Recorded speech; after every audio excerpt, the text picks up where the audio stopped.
Hello నమస్తే. నేను journalist Srinivas. ఈరోజు మన 'సూర్య' పేపర్‌లో ఒక వార్త ఇచ్చారు. 'సూర్య' పేపర్‌లో రగులుతున్న మెడికల్ కళాశాలల టెండర్లు నిత్యం వార్తగా మారిన పీపీపీ విధానం డిఫెన్స్‌లో ప్రభుత్వం వైసీపీకి అంది వచ్చిన ఆయుధం. వాస్తవంగా పీపీపీ పద్ధతిలో మెడికల్ కాలేజీలని అంటే ప్రభుత్వ మెడికల్ కాలేజీలు జగన్మోహన్ రెడ్డి గారి ప్రభుత్వ టైంలో కేంద్ర ప్రభుత్వం నుంచి శాంక్షన్ చేయించి తెచ్చిన 17 ప్రభుత్వ మెడికల్ కాలేజీలని చంద్రబాబు నాయుడు గారు అధికారంలోకి వచ్చిన తర్వాత వాటిని ఏ రకంగా ప్రైవేట్‌కి కట్టబెట్టాలనే ఒక ప్రయత్నం పూర్తిగా దాని మీదనే కాన్సంట్రేషన్ చేశారు. దానికి ముద్దు పేరు పీపీపీ పెట్టారు. అది అందరికీ తెలిసింది. దానిపైన పెద్ద ఎత్తున ఉద్యమం జరిగింది. దానిపైన కోటి సంతకాల సేకరణ చేశారు. 12థ్ నవంబర్ రోజు వైఎస్ఆర్‌సీపీ ఇచ్చిన పిలుపుకి పెద్ద ఎత్తున స్పందన వచ్చింది. అంతా చూశారు. అయినా నేను తగ్గేదే లేదన్నారు చంద్రబాబు నాయుడు గారు. అన్న తర్వాత కూడా టెండర్లకు పిలిస్తే సెప్టెంబరు నెలలో 2 దఫల, 3 దఫల టెండర్ల అప్లికేషన్ల డేట్ గడువు పెంచారు తేదీ. అయినా రాలే. ఒక ఆదోని మెడికల్ కాలేజీకే ఒకటే ఒక దరఖాస్తు వచ్చింది. ఈ మిగతా వాటికి అసలు బిడ్లే రాలేదు, టెండర్లు రాలే. ప్రభుత్వం పరువు నిట్టనిలువున పట్టపగలు పోయింది. ఎందుకు అంటే ప్రజల వైపు నుంచి తీవ్రమైన వ్యతిరేకత ఉంది. ప్రతిపక్ష పార్టీ ఒకవైపు పీపీపీ పేరుతోని ప్రభుత్వ మెడికల్ కాలేజీని పేద విద్యార్థులకు అందాల్సిన వైద్య విద్యని ప్రైవేటు పరం చేసి కోట్ల రూపాయలు ఖర్చుతో చదువుకోలేని పరిస్థితుల్లో అంటే వైద్య విద్యని పేద విద్యార్థులకు దూరం చేయటం, వాళ్ళ నోటికాడి ముద్దను గుంజటం, వైద్యాన్ని ఉచిత వైద్యాన్ని కూడా పేద ప్రజలకు దూరం చేయటం అన్యాయం. ఇది ఒకవేళ మేము అధికారంలోకి వస్తే మళ్ళీ దీన్ని రద్దు చేస్తాం. రద్దు చేసి అవసరమైతే ఈ టెండర్లు దక్కించుకున్న వాళ్ళపైన కేసులు కూడా పెడతాం అని చెప్పి ఒక అల్టిమేటం ఇచ్చారు. దాంతో ఒక టెండర్ రాలే.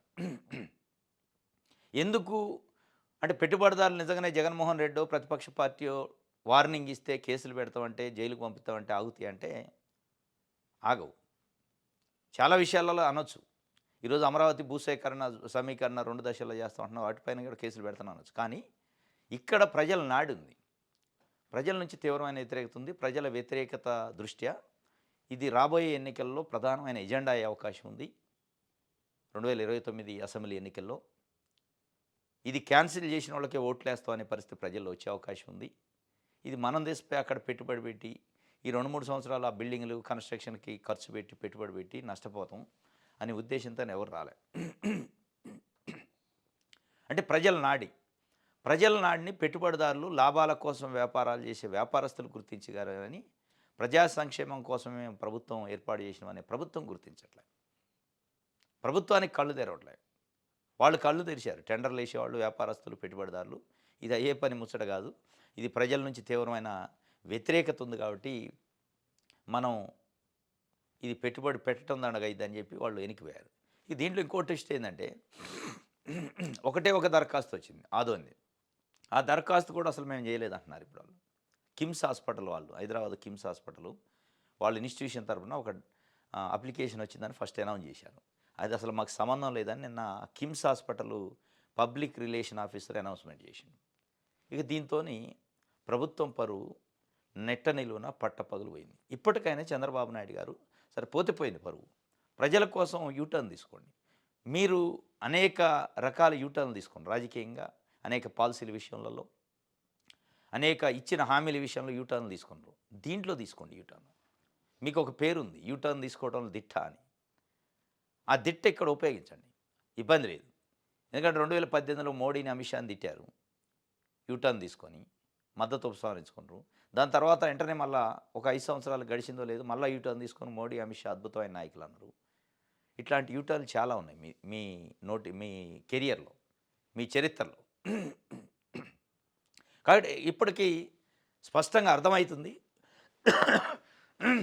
కాబట్టి దీన్ని నిత్య వార్తగా పీపీపీ విధానాన్ని వార్తల్లో ఉంచి ప్రభుత్వ పరువుని బజార్లో పడేసుకోకుండా వీటిని ప్రభుత్వ ఆధారంలో ఉంచి కట్టండి. ఇప్పుడు మీరు పదే ఎవరైనా పీపీపీ విధానం పైన ప్రశ్నిస్తే తెలుగుదేశం పార్టీ నాయకులు కానీ, తెలుగుదేశం పార్టీ మీడియా కానీ జగన్మోహన్ రెడ్డి ₹1 కేటాయించలేదు, జగన్మోహన్ రెడ్డి నిర్వహించలేదు. మీరు నిర్వహించండి, మీరు కేటాయించండి. డబుల్ ఇంజన్ సర్కారు. జగన్మోహన్ రెడ్డిది సింగిల్ ఇంజన్ సర్కారు, మీది డబుల్ ఇంజన్ సర్కారు. అద్భుతమైన సహకారం ఉంది కేంద్రం నుంచి అంటున్నారు. ఆ సహకారం తీసుకొని ఏముంది ఒక 10,000 కోట్లు దాని మీద పెడితే అద్భుతమైన కాలేజీలు అవుతాయి. మీరు కేవలం 17 మెడికల్ కాలేజీలని నిర్మించలేని వాళ్ళు రాజధానిని నిర్మిస్తారు. విశ్వనగరం ఏమైద్ది అది? ఎవరికి చెప్తున్నారు మాటలు? కాబట్టి ఆయన నిర్మించలేదో ప్రజలు చూసుకుంటారు. మీరు నిర్మించండి, మీకు అవకాశం వచ్చింది. ఆయనకు అవకాశం వచ్చినప్పుడు శాంక్షన్ చేసాడు, తీసుకొచ్చిండు, నిర్మించలేదు, నిర్లక్ష్యం వహించిండు అనుకోండి, మీరు నిర్మించండి. ఇది ప్రజలు కోరుకునేది. ఇది అటు తిరిగి ఇటు తిరిగి వైఎస్ఆర్సీపీకి ఒక ఒక ఆయుధాన్ని తెలుగుదేశం పార్టీ కూటమి ప్రభుత్వం అందించింది ఈరోజు. వైఎస్ఆర్సీపీకి వాస్తవంగా ప్రతిపక్ష పార్టీగా 11 స్థానాలు వచ్చినాయి.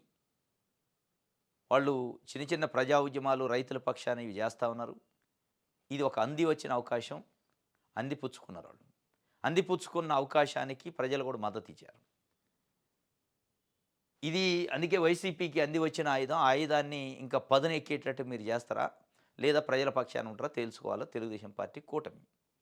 ఆ ఆయుధం అట్లనే వదిలేసి మీరు ఇంకా మళ్ళీ పీపీపీ అని వెళ్తే ఆ ఆయుధాన్ని జగన్మోహన్ రెడ్డి మంచిగా పదును పెడతా ఉంటాడు. ఆ పదును రేపు 2029 ఎన్నికల్లో ఇదే ఆయుధం మీ కూటమి తలని పచ్చల పగలగొట్టింది. అంటే అది గమనించుకొని ఇప్పటికైనా వెనక్కి తగ్గితే మంచిది.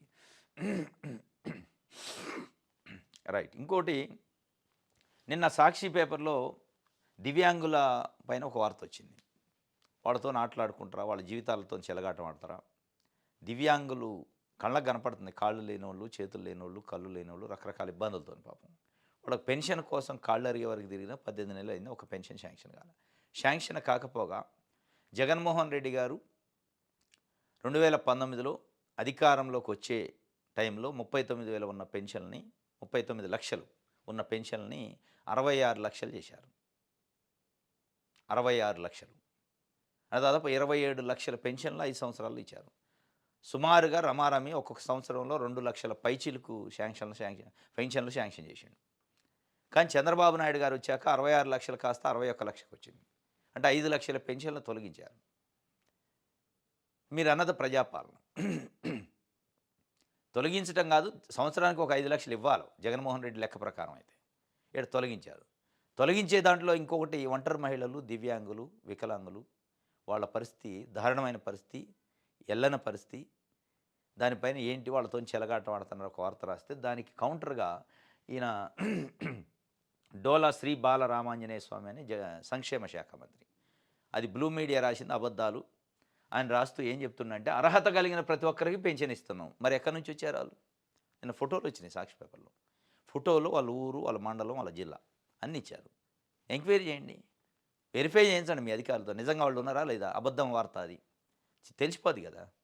అందరికీ అర్హులకి అందరికీ ఇచ్చిన మాట ఉంటే, దివ్యాంగుల పెన్షన్ 3,000 నుంచి 6,000కి పెంచిన ఘనత చంద్రబాబుది. వాళ్ళు అడుగుతున్నది ఏంది? నువ్వు పెంచలేదని అడగట్లే, ఉన్న వాటిని తీస్తున్నారు, కొత్త వాటిని ఇవ్వట్లేదు అని అడుగుతున్నారు. అది వదిలేసి చంద్రబాబు నాయుడు గారు 3,000 నుంచి 6,000కి చేసిన ఘనత ఆయనదే దివ్యాంగులకి అంటున్నాడు. ఘనత ఉంటే ఉంది, ఆ ఘనత అక్కడ చేసి ఇక్కడ ఇంకొక ఘనత చేశారు, తీసేసే ఘనత. అది కదా ప్రజలు అడుగుతుంది. మీరు ఆ ఘనత గురించి చెప్తున్నారు. 3,000 నుంచి 6,000 చేసిండని సూపర్ 6లో హామీ ఇచ్చిండు కాబట్టి చేసిండు. మరి అదే హామీలో నేను సంవత్సరానికి ఒక 5 లక్షల పెన్షన్లు తొలగిస్తా అని కూడా ఒక ఘనత నేను చేస్తా అని చెప్పిండా. ఆ ఘనత గురించి ప్రజలు అడుగుతున్నది. ఆ ఘనత గురించి సాక్షి పేపర్ రాసింది. అది చెప్పట్లే ఆయన. అది చెప్పకుండా ముక్కుసూటిగా సమానం చెప్పకుండా ఎటేట దిప్పి, ముక్కు ఎక్కడ ఉందంటే ఇట దిప్పి చూపించినట్టుంది. ఈరోజు దివ్యాంగులు అడుగుతుందో, మేము దివ్యాంగులం, మాకు సర్టిఫికేట్ ఉంది, మాకు పెన్షన్ వేయండి, అది చెప్పండి. 3,000 నుంచి 6,000 చేసిండా లేదా అది అడగట్లా వాళ్ళు కదా, తెలుస్తూనే ఉంది కదా. ఇంకొకటి, పెన్షన్ల కోసం జగన్ ప్రభుత్వం 5 ఏళ్లలో 84,000 కోట్లు ఖర్చు చేస్తే, కూటమి ప్రభుత్వం 18 నెలల్లోనే 50,000 కోట్లు ఖర్చు చేసింది. ఎట్లా చేస్తుంది? పెంచారు కదా. 3,000 నుంచి 6,000, 2,000 నుంచి 4,000 చేశారు కాబట్టి పెంచారు. పెంచింది ఆ లెక్కలు కాదు ప్రజలు అడుగుతుంది. సంఖ్య చెప్పండి. 66 లక్షల నుంచి ఎన్ని లక్షలకు వచ్చింది? అది కాదా మీరు చెప్పాల్సింది. 66 లక్షల పెన్షన్లు ఉన్నాయా లేవా? సూటిగా సాక్షి పేపర్ అదే 66 లక్షల నుంచి 61 లక్షకి ఎందుకు తగ్గింది పెన్షన్ల సంఖ్య? దివ్యాంగులు ఉంటే వాళ్ళకి పెన్షన్లు ఎందుకు ఇట్లా? అర్హులందరికీ ఇస్తాం అంటే వాళ్ళ గురించి చెప్పైతే 3,000 నుంచి 6,000కి పెంచింది చెప్తున్నావు. జగన్మోహన్ రెడ్డి 5 ఏళ్లలో 84,000 కోట్లు పెడితే మేము 18 నెలల్లో 50,000 కోట్లు పెట్టినావు. ఆ లెక్కలు అడగట్లా ప్రజలు అడుగుతుంది. అర్హులైన దివ్యాంగులకి, ఒంటరి మహిళలకి పెన్షన్లు ఎందుకు ఇవ్వట్లేదు, ఉన్న పెన్షన్లు ఎందుకు తొలగిస్తున్నారు, అది చెప్పట్లేదు ఆయన. ఇక డోలా డొంక తిరుగుడు సమాధానాలు చెప్పిండు. ఇది ఒక వార్త. సాక్షి చూద్దాం.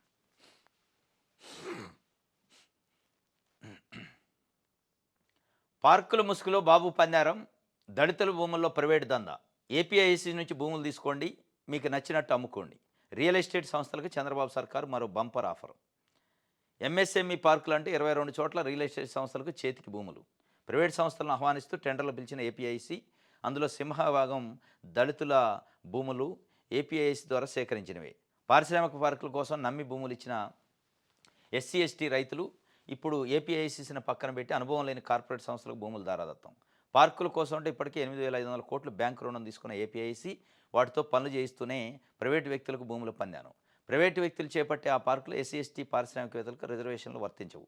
దళిత ఔత్సాహిక పారిశ్రామికవేత్తల ఆశలపై నీళ్లు జల్లిన చంద్రబాబు ప్రభుత్వం ఇప్పటికే లిఫ్ట్ పాలసీతో విశాఖలో అత్యంత విలువైన భూములు కారుచౌకగా రియల్ కంపెనీల పరం. దళిత భూముల్లో రియల్ ఎస్టేట్ దందా చేస్తుంది చంద్రబాబు నాయుడు గారు ప్రభుత్వం, కూటమి ప్రభుత్వం. దళితులకి గత 30-40 సంవత్సరాల నుంచి ఉన్న ప్రభుత్వాలు భూమి లేని దళితులకి ఎకరమో, అర్ధ ఎకరమో, ఎకరన్నర భూముల్ని పంపిణీ చేసింది ప్రభుత్వం, అసైన్మెంట్ ల్యాండ్స్. ఆ అసైన్మెంట్ ల్యాండ్స్ తీసుకున్న రైతు పంట పండించుకొని బతకాలి. వాళ్ళ నోటికాడి కూడుని గుంజిండు చంద్రబాబు నాయుడు గారు. దేనికోసం? ఏపీఐసిస్తో నోటిఫికేషన్ వేయించి అక్కడ ఇండస్ట్రియల్ పార్కులు పెడతామని ఒక 22 ప్లేసులలో దళితులకు ఇచ్చిన ఈ అసైన్మెంట్ ల్యాండ్లు మొత్తం సమీకరించారు, సేకరించారు. ప్రభుత్వం సేకరించింది. దేనికోసం అని చెప్పారు? అక్కడ ఎంఎస్ఎంఈ ప్రాజెక్టులు పెడతాం, దళిత ఔత్సాహికులు, పారిశ్రామికవేత్త ఔత్సాహికులు కూడా దాంట్లో చేసుకోవచ్చు. 22-23% రిజర్వేషన్ మీకు కూడా ఉంటుంది. ప్రభుత్వం లోన్లు ఇప్పిస్తుంది, మీరు చిన్న చిన్న పరిశ్రమలు పెట్టుకోవచ్చు, ఉపాధి వస్తుందంటే నమ్మారు పాపం.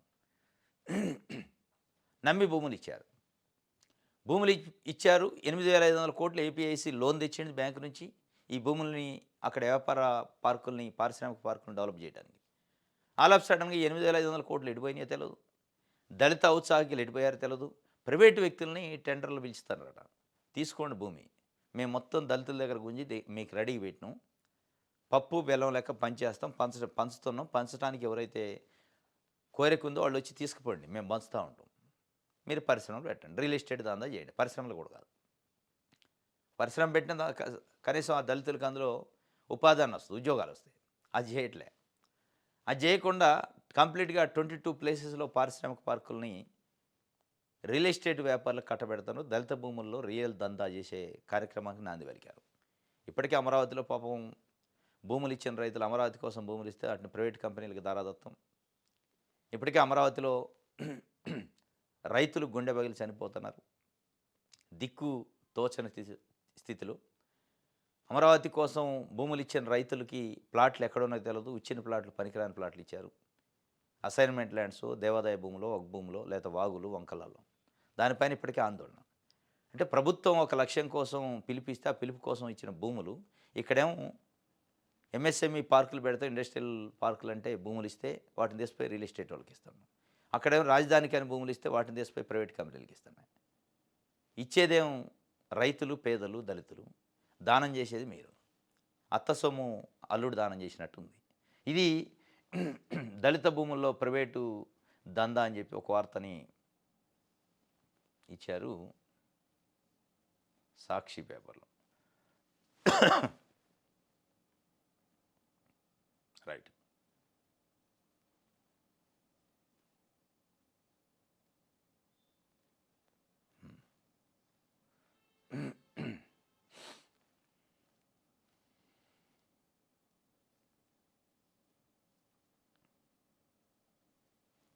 ఇది సాక్షికి సంబంధించి. మెడికల్ కాలేజీలపై చంద్రబాబుది మొండి వైఖరి సిపిఐ జాతీయ కార్యదర్శి రామకృష్ణ చెబుతున్నాడు. మెడికల్ కాలేజీలపై చంద్రబాబుది మొండి వైఖరి వాస్తవమే. ఎట్టి పరిస్థితులు వెనక్కి తగ్గట్లే. పరువు పట్టపగలు నెట్టినెల్లును పోయింది. అయినా కానీ దాన్ని యూటర్న్ తీసుకొని క్యాన్సిల్ చేసే పరిస్థితి లేదు. లేదు లేదు, తగ్గేది లేదు. అవసరమైతే వాళ్ళని పిలవండి. వైబిలిటీ గ్యాప్ ఫండ్ విజిఎఫ్ అని వాళ్ళకి అవసరమైతే ఇంకా ప్రోత్సాహకాలు, ఔత్సాహకాలు అన్నీ ఇవ్వండి, ఇంకా భూములు ఇవ్వండి, డిజైన్లు మార్చండి అవసరమైతే. అదే ప్రోత్సాహకాలను మరి అదే కాలేజీలకి ఇస్తే వాళ్ళు కట్టుకుంటారు కదా. ప్రభుత్వ ఆధ్వర్యంలో ఉన్న మెడికల్ కాలేజీని మెడికల్ డిపార్ట్మెంట్ హెల్త్ డిపార్ట్మెంట్ వాళ్ళకి అదే డబ్బుల్ని వీజీఎఫ్ వైబిలిటీ గ్యాప్ ఫండ్ అనేది ఉంది కదా, ఆ గ్యాప్ ఫండ్ను వాళ్ళకి ఇస్తే ఇంకా కొంత ఇస్తే వాళ్ళు కన్స్ట్రక్షన్ చేసుకుంటారు కదా, ప్రభుత్వ ఆధారాలు ఉంటాయి కదా, వీళ్ళకి ఈయటానికి మనసు రాదు, చేతులు రాదు, వాళ్ళకి ఈయటానికి వస్తుంది. ఇప్పుడు అదే అదే పెద్ద ప్రాసెస్ నడుతుంది. వైబిలిటీ గ్యాప్ ఫండ్ పేరుతోని ప్రభుత్వమే అవసరమైతే వాళ్ళకి డబ్బులు ఖర్చు పెట్టి దారాదత్తం చేసే కార్యక్రమం చేస్తుంది. రైట్. ఆంధ్రజ్యోతి చూద్దాం. కార్మికులతో అమరావతి కళకళాట, జాతరను తలపిస్తున్న రాజధాని గ్రామాల ఆంధ్రజ్యోతికి కనపడుతుంది. ఆంధ్రజ్యోతికి అమరావతిలో జాతర కనపడుతుందట. ఏం జాతర? కార్మికులు అక్కడ బిల్డింగ్లు అవి కట్టడానికి వచ్చిన కార్మికులు జాతర కలకలలాడుతుందట. కావాల్సింది అమరావతిలో కార్మికులు అమరావతి కళకళ కాదు, రైతుల కలకల, బిల్డింగుల కలకల, అడ్మినిస్ట్రేషన్ కలకల, రాజధాని కలకల. రాజధాని లేకుండా అసలు ఆ రాజధాని అనేదానికి ఇప్పటికి కూడా గడిచిన 5 సంవత్సరాల్లో చంద్రబాబు నాయుడు పీరియడ్ కానీ ఇప్పుడు వచ్చి 18 నెలలైంది, పార్లమెంట్లో దానికి గుర్తింపు లేదు. ఈ కళకళ దేనికి? ఈయన ఏం రాసిండు? ఆంధ్రజ్యోతి, ప్రధాన రహదారి కూడళ్ల సందళ్ళు, ఆదివారం షాపింగ్కి వేలాది మంది రాక, త్వరలో 3 రెట్లు పెరిగిన కార్మికులు, ప్రస్తుతం వివిధ పనుల్లో 13,000 మంది, జనవరిలో మరో 30,000 మంది రాక, వైసీపీ హయాంలో నాటి నిశ్శబ్దానికి తెర. ఇప్పుడు వైసీపీ హయాంలో నిశ్శబ్దం ఉందంటే దానికి ఒక అర్థం ఉంది. వాళ్ళు 3 రాజధానులు స్టాండ్ తీసుకున్నారు, వాళ్ళు దీన్ని రాజధాని అనేదానికి గండి కొట్టారు, వాళ్ళ స్టాండ్ అది. మన స్టాండ్ ఏంది? వైసీపీ హయాంలో నిశ్శబ్దంగా ఉంది కాబట్టి మేము శబ్దాలు చేస్తే కాదు, పని కావాలి. శబ్దాలు చేసి పనులు ఒక 13,000 14,000 లేకపోతే 20,000 30,000 మందినో కార్మికులు తీసుకొచ్చి డంప్ చేసి ఒక హడావుడి, ఒక హైపు. ఈ 2014 నుంచి 19 మధ్యలో ఇదే కదా జరిగింది. కలకల్లాడుతుంది, మెరిసిపోతుంది, రంగులు కలకల అని యాడ్లు వేసి, గ్రాఫిక్స్ వేసి దాన్ని తీసిపోయి పార్లమెంట్లో గుర్తింపు లేకుండా చేయడం వల్ల జగన్మోహన్ రెడ్డి నెక్స్ట్ వచ్చిన ప్రభుత్వం ఇది కాదు 3 రాజధానులు చేస్తామని చెప్పాను. మళ్ళీ అదే చేస్తాను, మళ్ళీ అదే కళకళ, అదే వార్తలు, అదే భజనలు. ఈ ఈ భజనలు కాదు మీరు రాయాల్సింది. ఈ కళకళ వెనక గుండెల బగిలి చనిపోతారు రైతులు. ఆ గుండె బగిలి చనిపోయిన రైతు గురించి మీరు వార్త రాసి ఉంటే ఈ కళకళకు అర్థం ఉండేది. ఒకవైపు చనిపోతాను రైతులు, వాళ్ళకి అనేక ఇబ్బందులు, సమస్యలు, సిఆర్డీ ఆఫీస్కి పోతే లంచాలు అడుగుతున్నారు, వాళ్ళ ప్లాట్లు, వాగులు, చెరువులలో ఇచ్చారు, అసైన్మెంట్ ల్యాండ్లు ఇచ్చారు, మా ఆవేదన వినండి, మాతో మాట్లాడండి అని వాళ్ళు కోరుకుంటున్నారు. అది రాయట్లే మీరు వార్త. అమరావతి కలకల అంటే మీరు వార్తలు ఆంధ్రజ్యోతిలోని, ఈనాడులోని కలకల అంటే అయిపోద్ది, ప్రజలు కలకల్లాడినట్టేనా? ఇంకొక వైపు 33,000 ఎకరాలు భూమి సరిపోదు, మళ్ళా సమీకరించాలి, 2వ విడత 3వ విడత అని ప్రజల దగ్గర నుంచి బలవంతంగా భూ సమీకరణ చేస్తారు. ఇది కదా మీరు రాయాల్సింది, ఇది కదా యాజ్ ఎ జర్నలిస్ట్గా అడగాల్సింది. 2019 వరకు ఏం చెప్పారు? 33,000 ఎకరాలు సరిపోదు, అద్భుతమైన విశ్వనగరం చేస్తాం, దానికోసమే మేము ఇప్పుడు ఇంత భూమిని, అప్పట్లోనే 33,000 ఎకరాలు అంటే ఇంత భూమి అంటేనే లేదు మేము ఒక 100 సంవత్సరాల ముందు చూపుతోని భూ సమీకరణ చేసి విశ్వనగరం చేస్తాం అన్నాడు. మళ్ళీ లేదు, ఇప్పుడు విశ్వనగరం కాదు మున్సిపాలిటీ అయిద్ది అంటాడు. ఈ కలకల తీసిపోయి మళ్ళీ మున్సిపాలిటీ చేస్తారా? అమరావతిలో కావాల్సింది కార్మికుల కలకల కాదు, కర్షకుల కలకల. కర్షకులు నేను గాలికి వదిలేసి కార్మికుల కలకల అంటే రైట్. ఇది ఆంధ్రజ్యోతికి సంబంధించి.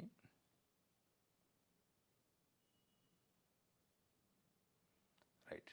భారతీయుడిని బానిస అన్నందుకు 81,22,000 జరిమానా విధించారట లండన్లోని ఓ కేఎఫ్సి ఫ్రాంచైజీ అవుట్లెట్లో పనిచేస్తున్న ఓ భారతీయుని మేనేజరు జాతి వివక్షతో దూషించి అకారణంగా ఉద్యోగం నుంచి తొలగించినందుకు 81,22 రూపాయల పరిహారం చెల్లించాలని ట్రిబ్యునల్ తీర్పు ఇచ్చింది. తమిళనాడుకు చెందిన మాదేశ్ 2023 జనవరిలో కేఎఫ్సి ఫ్రాంచైజీ అవుట్లెట్లో పనిచేయడానికి లండన్ వెళ్ళాడు. అందులో శ్రీలంక చెందిన తమిళుడు కజన్ మేనేజర్గా ఉన్నాడు. మేనేజర్ తనను బానిస, భారతీయులు మోసగాళ్లు వంటి వ్యాఖ్యలతో దూషించారని మాదేశ్ ఎంప్లాయ్మెంట్ ట్రిబ్యునల్ను ఆశ్రయించాడు. తాను భారతీయుడు అనే కారణంతో మేనేజర్ సెలవు కూడా ఇచ్చేవాడు కాదని, అధిక సమయం పనిచేయాలని ఒత్తిడి చేసేవాడని ట్రిబ్యునల్ దృష్టికి తీసుకెళ్ళాడు. మేనేజర్ అనుచిత ప్రవర్తన రుజువు కావడంతో ట్రిబ్యునల్ జరిమానా విధించినారు. మన దగ్గర ఇట్లా ఉండవు చట్టాలు.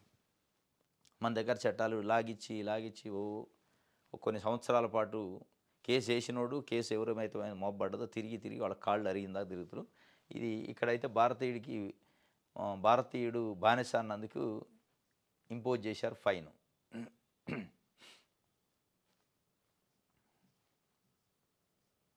రైట్. ఇది ఆంధ్రజ్యోతికి సంబంధించి.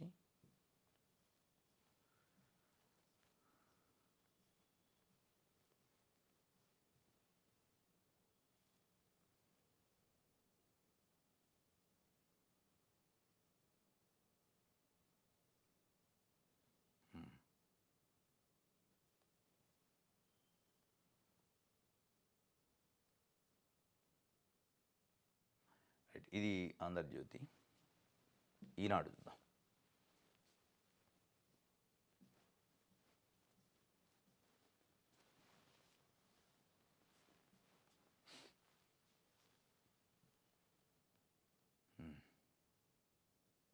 రైట్. సిగాచి సిఇఓ అరెస్టు, పేలుడు జరిగిన 6 నెలలకు పోలీసుల చర్య, 14 రోజులు రిమాండ్, కంది జైలుకు తరలింపు. అమిత్ రాజ్ సిన్హాని ఈ సిగాచి జూన్ 30, 2025 అంటే సిగాచి అని పటాన్ చెరువు దగ్గర పాశ్యమైలారం దగ్గర పెద్ద ఎత్తున పేలుడు జరిగింది. యాజమాన్యం నిర్లక్ష్యం వల్ల దాంట్లో బాయిలర్ పేలి దాదాపు 54 మంది చనిపోతే కంపెనీ నిర్లక్ష్యం, యాజమాన్య నిర్లక్ష్యం వల్ల బాయిలర్ పేలి 6 నెలలు పట్టింది ఆ ఎండీని అరెస్ట్ చేయడానికి మన పోలీస్ యంత్రాంగానికి. అంటే మన 2 తెలుగు రాష్ట్రాల్లో పోలీస్ యంత్రాంగం ఎంత అద్భుతంగా పనిచేస్తుంది, ఎవరి కోసం పనిచేస్తుంది.